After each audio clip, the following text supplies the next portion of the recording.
ரொம்ப சந்தோஷமா இருக்கு. எங்க மாவட்டத்துக்குலாம் வருவாரு நாங்க வெயிட் பண்ணிட்டு தான் இருந்தோம். எங்களை கோரிக்கைலாம் சொல்றது கூப்பிட்டுருக்காங்க. ரொம்ப சந்தோஷமா இருக்கு. விஜய் அண்ணா வர ஃபர்ஸ்ட் டைம் பார்க்க போறோம். ரொம்ப ஆர்வமா இருக்கும். எங்களுக்கு நிறைய செய்வார், நல்லது செய்வார். அடுத்தது 2026 அவர் தான் வருவார், சிஎம்ஓ வருவார். நாங்கள் ஆவலோடு எதிர்பார்த்துன்னு இருக்கோம். ரொம்ப சந்தோஷமா இருக்கு, மகிழ்ச்சியா இருக்கு. எங்கள் ஊரில் இருக்கிற மக்கள் எல்லாம் வந்திருக்கோம், மகளிர்லாம் ரொம்ப மகிழ்ச்சியா இருக்கு. நிறைய செய்வாருன்னு நாங்கள் எங்ககிட்ட என்ன நடக்கும் அப்படின்னு கேட்பாரு. நாங்கள் ஆர்வமா இருக்கோம். எங்களுக்கு கோரிக்கைலாம் வந்திருக்கோம், அவர்கிட்ட வைக்கணும்னு நம்பிக்கை வந்திருக்கோம். செய்வாருன்னு. மகளிருக்கு என்ன வேணுமோ அதுதான் செய்யணும். படிச்ச பெண்களுக்கு எங்களுக்குலாம் ஒரு நல்லவர் வேலை கொடுப்பாரு. எவ்வளோ லேடிஸ்லாம் வீட்லயே இருக்கோம், எங்களுக்குன்னு ஒரு வாழ்ப்பு கொடுப்பாரு. படிச்சவங்களுக்கு முன்னுரிமை கொடுப்பாரு. நம்பிக்கை வெயிட் பண்றோம். செய்வாருன்னு சந்தோஷமா வெயிட் பண்றோம். செய்வாரு. பகுதியில பெண்களுக்கு தான் பாதுகாப்பு இல்லை, எல்லாருமே அதுதான் பண்ணிட்டு இருக்காங்க. நம்பிக்கையா வெயிலில் போக முடியல நைட் டைம்ல. இப்போ மதியம் சொல்றாங்க பாதுகாப்பு கொடுப்போம், நைட்ல போன் பண்ணுங்க நாங்க கூட்டு போறோம்னு சொல்லிட்டு.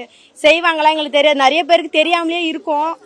அதெல்லாம் எங்களுக்கு நடைமுறைப்படுத்துவாங்க, நம்பிக்கையா வெயிட் பண்றோம். அதுதான் மெயின்.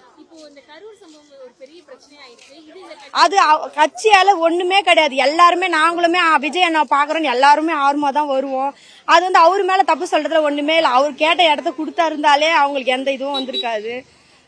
அதனாலதான் இப்ப இவ்வளவு பாதுகாப்போட கொடுத்து வந்திருக்காரு. எதுவுமே நடக்காதுன்னு நம்பிக்கையா அவரும் செய்யறாரு. அவரு நம்ம விஜய் அண்ணா குறை சொல்றதுல ஒண்ணுமே தப்பு கிடையாது. அவங்கவுங்க சேஃப்டி அவங்கவுங்க பாத்துருக்கணும். அது சேஃப்டி பார்க்காது அவங்களோட தப்பு தான். குழந்தைங்களை கூட்டு வராதுன்னு அவர் முன்னாடியே சொல்லியிருக்காரு.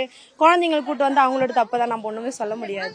அவர் மேல தப்பே நாங்க சொல்ல மாட்டோம். அவர் சிஎம் அவர் தான், நாங்க நம்பிக்கையா வெயிட் பண்றோம். அவர் செய்வாரு.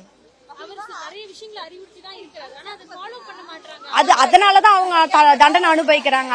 அவரு மேல நம்ம எப்படி சொல்ல முடியும்? அவர் எல்லாமே இன்ஸ்ட்ரக்ஷன் கொடுத்துதான் இருக்காரு. ஒயிட் ட்ரெஸ் போட்டுவாங்க, குழந்தைங்களை கூட்டு வராதிங்க, கர்ப்பமா இருக்கிறவங்களா வராதிங்கன்னு சொல்லிட்டு தான் இருக்காரு. அது அவங்க கேட்காதனாலதான் பாதிப்பு அவங்களுக்கு. அவருக்கு ஒண்ணுமே பாரு, அடுத்தடுத்து அவர் மூவ் பண்ணிட்டு தான் இருப்பாரு. அவர் செயல் செஞ்சுட்டு தான் இருப்பாரு, நல்லது செஞ்சுட்டு தான் இருப்பாரு. நம்ம அவர் குறை சொல்லவே முடியாது. சொன்னாலுமே நாங்களாம் விடவும் மாட்டோம். அவர் விஜய் அண்ணா பக்கம் தான் நாங்க எப்பவுமே நிற்போம்.